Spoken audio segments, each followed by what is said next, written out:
الكونجرس في أمريكا زي البرلمان، زي مجلس الشعب، زي مجلس النواب، أيا كانت المسميات.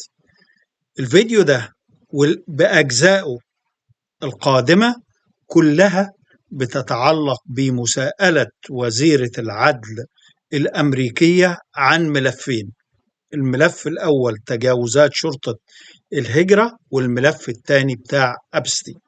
طبعا هي كذبت كتير جدا. الجلسة كان طول الجلسة كانت 6 ساعات، المتسجل منها 5 ساعات و23 دقيقة. أنا طب خلصت، كانت النهاردة 11 فبراير، كانت الجلسة النهاردة طوال 5 ساعات، 6 ساعات كاملة، اللي كانوا تحت القسم 5 ساعات و23 دقيقة. مجرد نزلوا أنا ترجمتهم وهعرضهم له، أعرض كل الأجزاء دي تباعا على حسب ما أقدر هقطعه مثلا نصف ساعة، هيكون 11 أو 12 جزء. حضراتكم لابد تتفرجوا عليهم كلهم. ليه؟ عشان تشوفوا مدى رقابة السلطة التشريعية على أعمال الحكومة اللي هي مش موجودة عندنا خالص. الديمقراطية هي دي اللي انتوا هتشوفوها في هذه الأجزاء. أرجو أن حضراتكم تشوفوها، لأن مهما اتكلمت لا يمكن هتشوفوا ردود الأفعال والسؤال والإجابة والحاجات دي كلها مهمة جدا إن حضراتكم تشوفوها. اتفضلوا شوفوا الأجزاء، وأنا هحط المقدمة بتاعتي دي في كل الأجزاء المختلفة عن هذا الفيديو. شكرا لكم. Yes. And can you elaborate on that a little bit? In other words, when the local enforcement is forced by the politicians, not their fault, not to do their job and not cooperate, why does it create the situations that we see where we have the need for crowd control? By the way, they're not peaceful. Those are not peaceful protesters. We know what a peaceful protester is. When you spit on law enforcement, when you push them, when you hit them, when you beat their car. If you can answer the question, thank you. Time's expired. You may answer the question. Thank you. Yes, I spent 4 days myself in Minnesota, in Minneapolis. What I will say about some of these sanctuary cities, some of these democratic cities, law enforcement, they quietly want to work with us. I've spoken to law enforcement in multiple cities who want to work with us. And yes, we're going to do everything we can to keep our citizens safe, whether or not these Democrat-controlled sanctuary cities do or don't. And damn it, that's what really matters. I yield back. Mr. Chair, I have a UC. Ms. Crockett from Texas is recognized for UC. Thank you so much. Donald Trump's approval rating implodes on his strongest issue. This is from Newsweek today. It says 40% of people approve of Trump's handling of immigration and border security, while 60% disapprove. Without objection, admitted. Now I recognize the gentleman from California, Mr. Liu.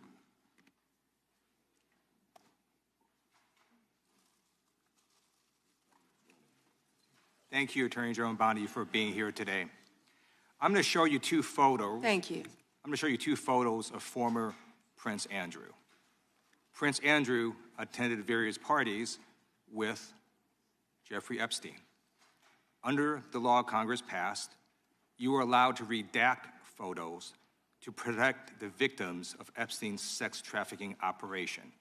You redacted the photos of this victim's face because you were following the congressional law. Is that correct?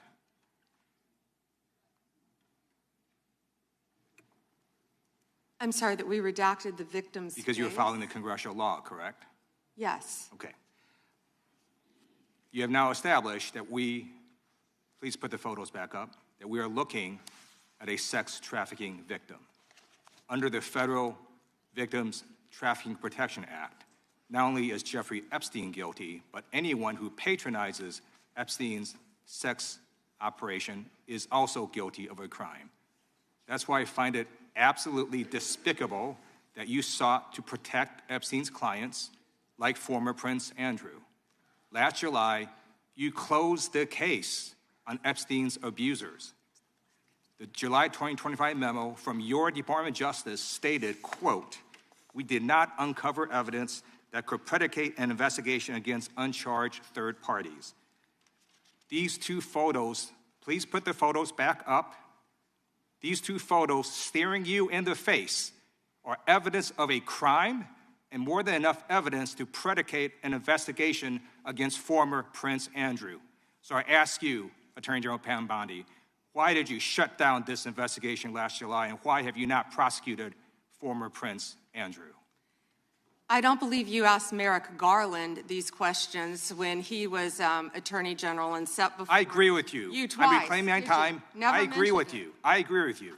During the Biden administration, I called for people looking at Epstein files. Merrick Garland dropped the ball, as did Attorney General Bill Barr, as did Alex Acosta, a whole string of failures. But you are in charge. You have the power to change things, to hold these men accountable, and you're doing the opposite. You're protecting them. So I want to move on to another man. Can I answer Donald that, Trump. though? I want to move on to another question. Can I answer your question about protecting You answered the question. You're saying no. I love this. I want to discuss another man, Donald Trump, who is all over the Epstein files, like former Prince. Here's the video.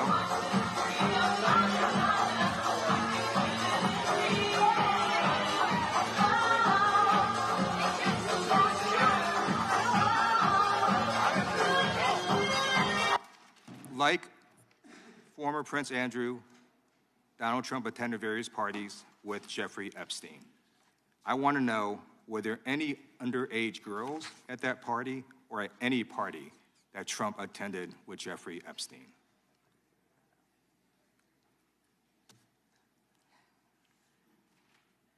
This is so ridiculous, and that they are trying to deflect from all the great things Donald Trump has done. There is no evidence that Donald Trump has committed a crime. Everyone knows that. This has been the most transparent presidency. He's the one that asked that those files I'm reclaiming my time. be I got your answer. You said there's no evidence. Trump asked Mr. Chairman, please stop the clock. Stop the clock. The legislation. This is Time ridiculous. Time belongs to the gentleman from California. Okay.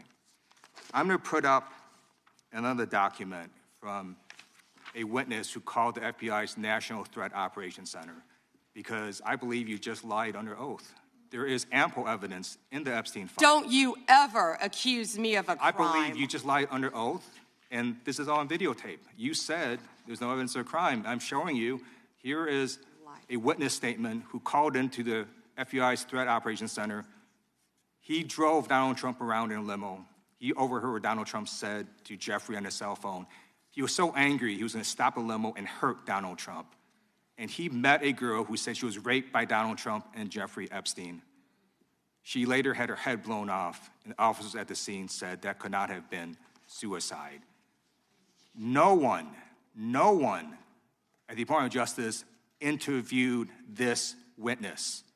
You need to interview this witness immediately.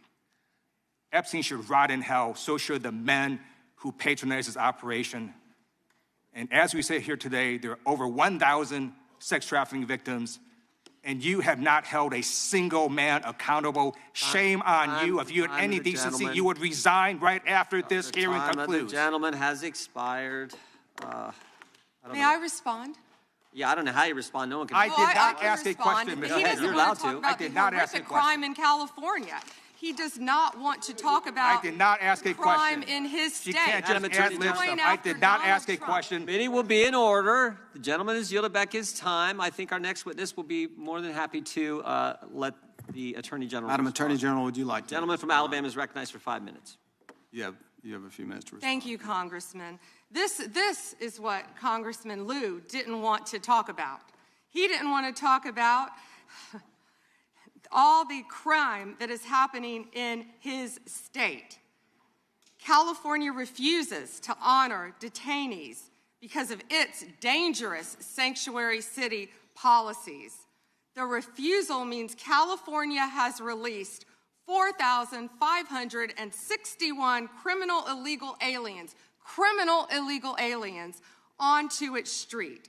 The crimes of these aliens include 31 homicides, 661 assaults, 574 burglaries, 184 robberies, 1,489 dangerous drug offenses, 379 weapons offenses, and 234 sexual predator offenses. That's why they are deflecting. That's why they're trying to talk about the Epstein files.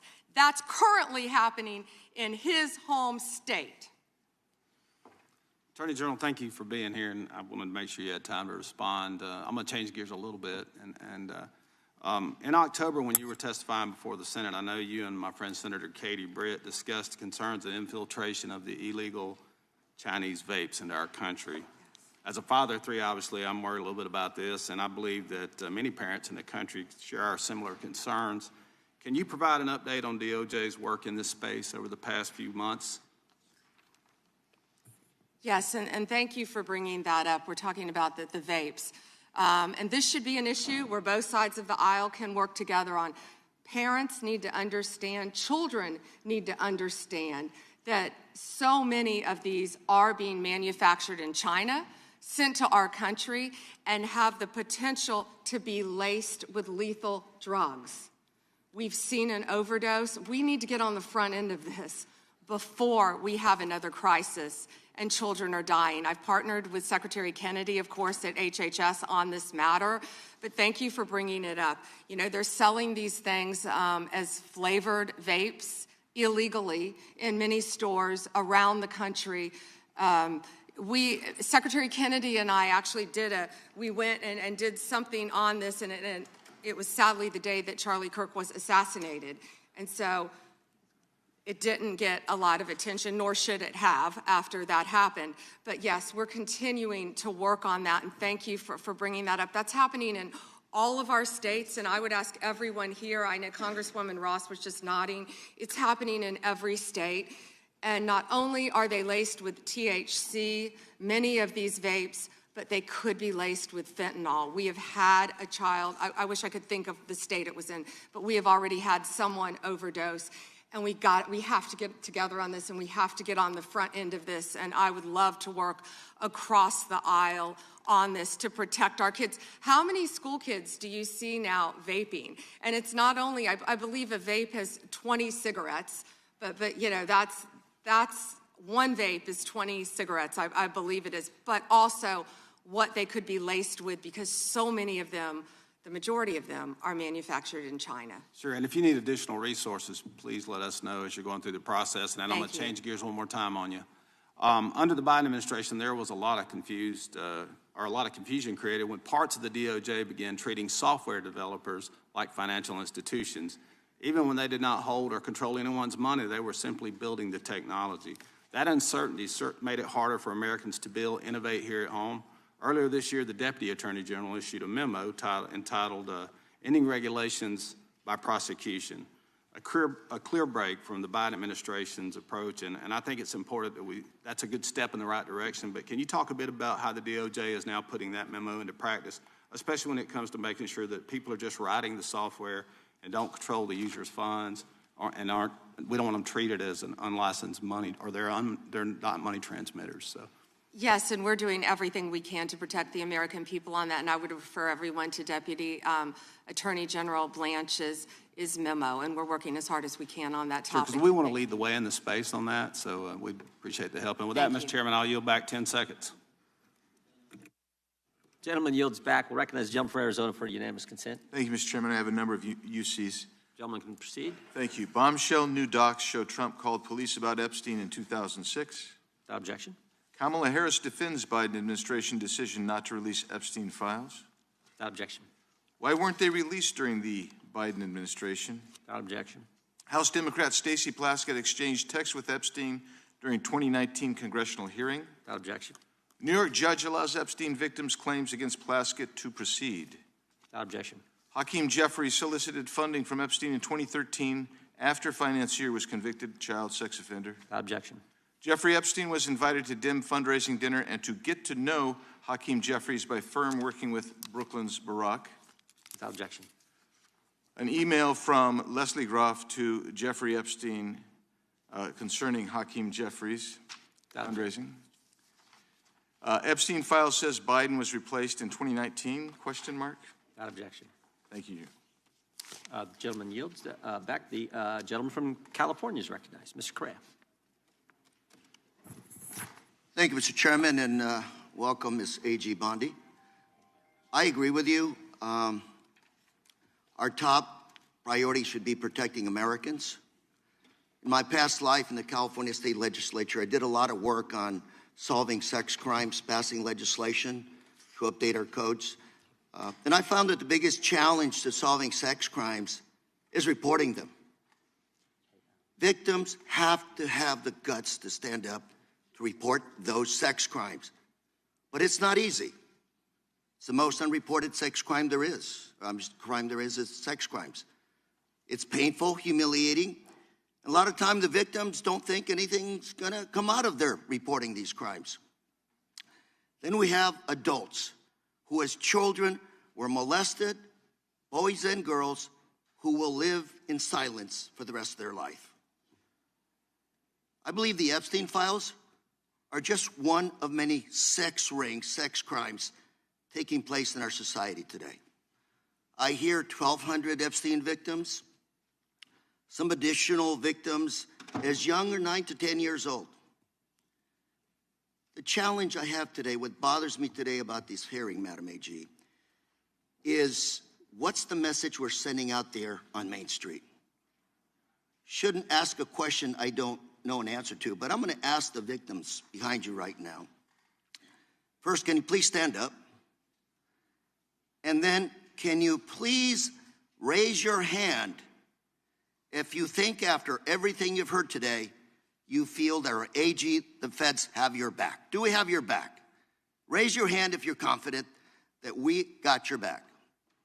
And that's the issue, Madam AG. We've got to make sure that victims stand up and report the crimes. Otherwise, we're going to be taking a step backwards. Today, AI, cyber, social media, the new realm for people to be hurt, attacked sexually. These are the areas I'd welcome the opportunity to work with you on. It's not your problem. It's not my problem. It's our problem. But to have redacted files that are not showing us the names of these predators is wrong. These are very powerful people. This was a very expensive business, and we don't know who they are. I would imagine they're very prominent Republicans, very Republican Democrats, and we are covering up for them. We got to know what's going on out there, Madam AG. It looks like you want to say something. I'm going to give the opportunity to address my statement. I look forward to working with you on any crimes involving child sex predators, children, and also cyber crimes. That is a tremendous problem now throughout our country.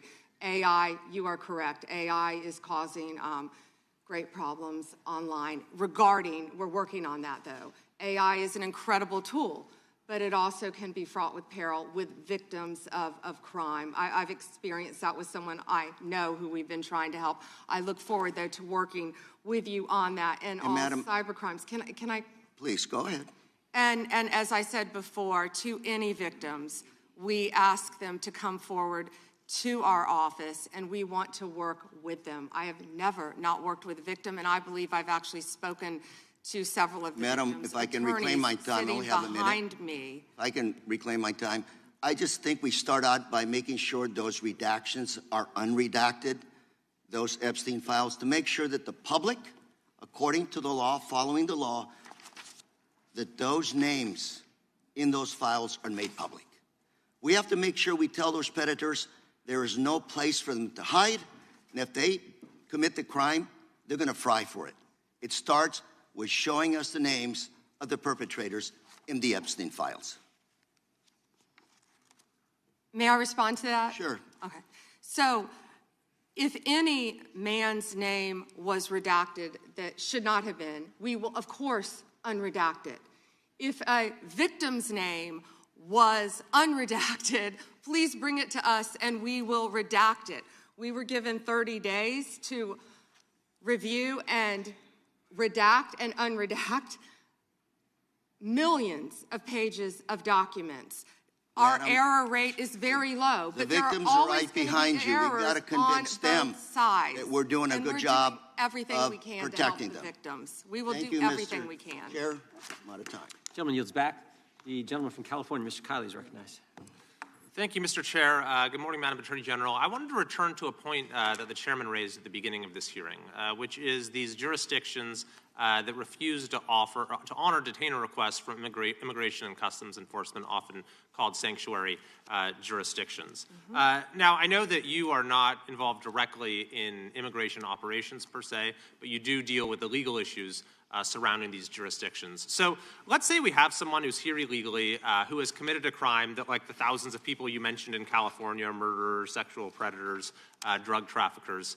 If that individual is in detention in a jurisdiction that has a sanctuary policy where they do not honor ICE detainers versus in any other jurisdiction where they do, how does the nature of apprehending that person, how does the nature of ICE's involvement in that operation differ in those two circumstances?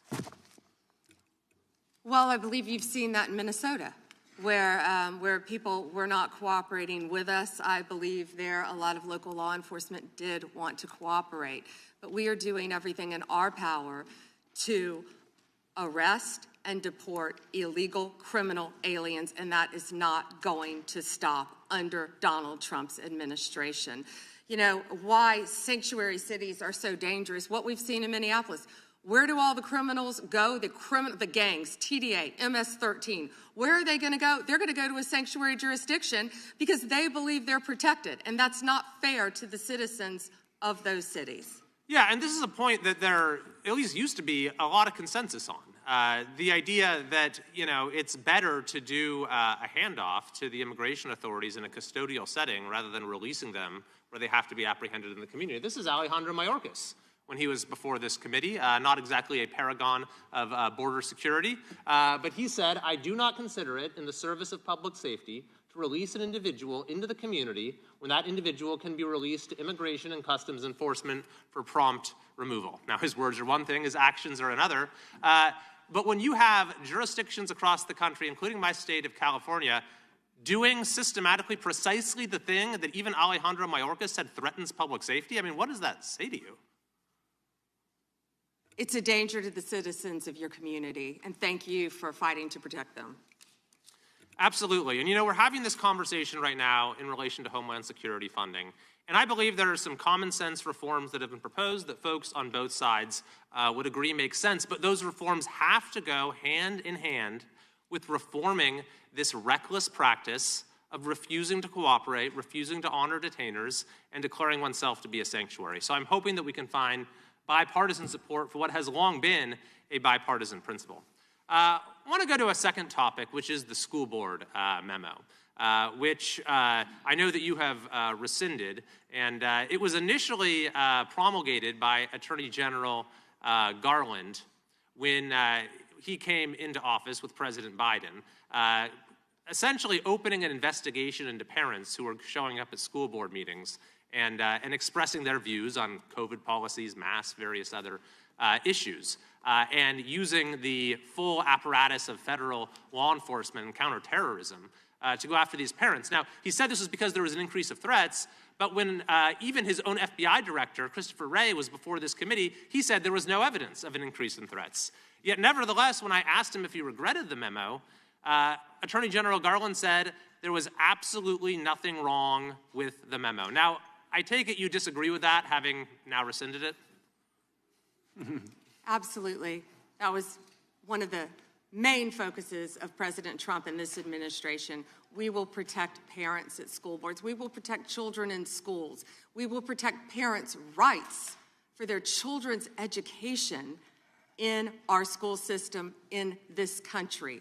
We will protect Christians. We will protect everyone who wants to freely protest. If Christians want to protest in front of an abortion clinic without being arrested, they will do so. Thank you very much. And finally, I thank you for your efforts to step up the detection and rooting out of fraud. My home state is California. Any idea if there might be any fraud going on in California? Well, we are establishing, as you have heard, a fraud unit, and I'm sorry you're having to deal with that in your state, but the cavalry's coming. And we have Colin McDonald, who is hopefully will be confirmed soon. We're working on Minneapolis. I don't know if you were sitting here when I said that, but California was right up there. I'm sorry to say for both sides of the aisle that California is right up there with fraud. It's out of control, but we are coming to your rescue. Donald Trump is coming to the rescue. Well, thank you very much. And unfortunately, I think you'll find that what's happening in California pales in comparison to what's been going on in Minnesota. Thank you. I yield back. Gentleman yields back. The gentleman from Maryland is recognized. Actually, I think the gentlelady from Pennsylvania. Gentlelady from Pennsylvania is recognized. Thank you, Mr. Chairman. Ms. Bondi, I'm here. On September 25th, President Trump signed a memorandum known as NSPM 7, purporting to address domestic terrorism. But Americans across the political spectrum were immediately alarmed by the memo's blurring of the line between unlawful conduct and constitutionally protected speech and activity, as well as its call to investigate, prosecute, and dismantle groups that the president and Stephen Miller described without evidence as, quote, an organized campaign of radical left terrorism. Now, counterterrorism experts were further alarmed by the administration's singular focus on left-wing extremism, combined with the sudden deletion from the DOJ website of decades of research and law enforcement analysis, which had concluded that right-wing extremism poses the greatest terrorism threat to Americans. The president's memo broadly and vaguely links violent conduct to ideologies, and it targeted specifically anti-American, anti-Christian, and anti-capitalist beliefs, as well as, quote, hostility to so-called traditional American views on family, religion, and morality, end quote. President Trump has repeatedly and openly, however falsely, tried to brand his political opponents with these sentiments listed in his memo. But as you know, as a lawyer, holding beliefs that the White House disagrees with is not a crime. And the statute defining domestic terrorism requires criminal acts, not just thoughts and ideas. That's why legal experts, nonprofit leaders, religious freedom, and civil rights advocates immediately raised the alarm that the new presidential directive was a politically motivated attack on civil society designed to silence those who disagree with the administration.